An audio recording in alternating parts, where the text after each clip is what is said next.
এটা সব ধরনের জব অপরচুনিটি হবে। এটার আসলে এটা নিয়ে কাজ করছেন যারা বাংলাদেশি যারা অভিবাসী আছেন সেখানে, তারাও এটা নিয়ে কাজ করছেন। তো ওদের ডিমান্ডটা সব ধরনের ডিমান্ডই আছে, বাট ওদের মূল বিষয়টা হচ্ছে যে একটু ল্যাঙ্গুয়েজ ট্রেনিংটা লাগে। তো বাংলাদেশে যেটা হচ্ছে যে আমরা যেই ল্যাঙ্গুয়েজটা ট্রেনিং দিচ্ছি সেটা হচ্ছে ওদের স্ট্যান্ডার্ডে বলে N5।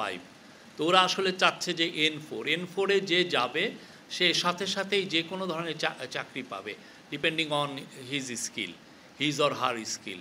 তো এইটা ওরা ল্যাঙ্গুয়েজে জোর দিচ্ছে, বাট ইদানিং ইভেন ল্যাঙ্গুয়েজের ক্ষেত্রেও আমরা যেটা দেখছি যে ওরা কিছু কিছু ছাড় দিচ্ছে, বিশেষ করে যেমন ধরেন বাস ড্রাইভারের ক্ষেত্রে।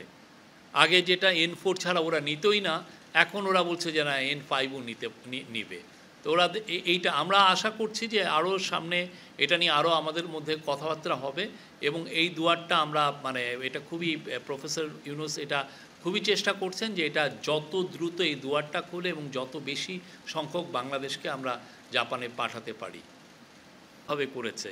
বিশেষ করে নেপাল, ইন্দোনেশিয়া, ওরা তো এই কাজটা অলরেডি করেছে। কিভাবে ওরা এত অধিক সংখ্যক ছেলে মেয়েদেরকে পাঠাতে পারলো। তো সেই জায়গাটা আমরা আসলে নেপালের যে অভিজ্ঞতা সেটা আমরা নিব। নেপালের অভিজ্ঞতা ওরা ওদের পুরো আমরা জানতে চাচ্ছি যে কিভাবে ওরা স্টেপ বাই স্টেপ এগিয়েছে। তো আমাদের খুব দ্রুত স্কেল আপ করতে হবে। এই স্কেল আপ করার জন্য যে কাজগুলো দরকার সেই লক্ষ্যেই আসলে এই টাস্ক ফোর্সটা করা হয়েছে, এবং টাস্ক ফোর্স এটার বিষয়ে নিবিড়ভাবে কাজ করবে, এবং সেক্ষেত্রে আমাদের সাথে জাপানে যারা বাংলাদেশি আছেন তারাও আমাদের সাথে কাজ করবেন, তারা ব্রিজ বিল্ডার হিসেবে কাজ করবেন। আমরা আশা করছি যে এই সংক্রান্ত যতগুলো মানে বাধা আছে এইগুলো প্রত্যেকটাই কত দ্রুত আমরা দূরীভূত করতে পারি সেই কাজটা আমরা করছি, এবং এই কাজটা সামনে আরও বেগবান হবে।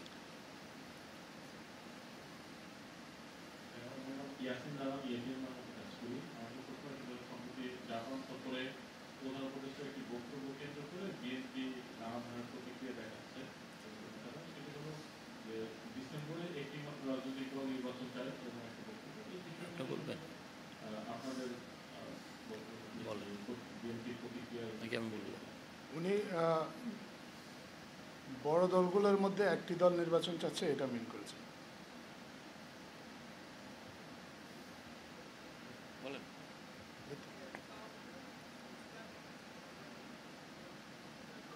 আমি একটু ক্লিয়ার করি, বড় দলগুলোর মধ্যে একটি দল ডিসেম্বরে নির্বাচন চাচ্ছে, এটা বলেছে। নির্বাচন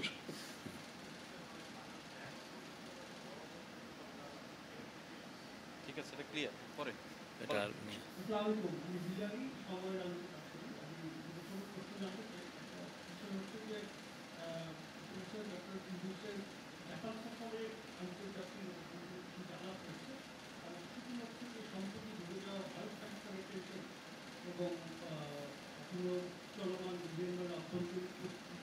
আমি দিব এটা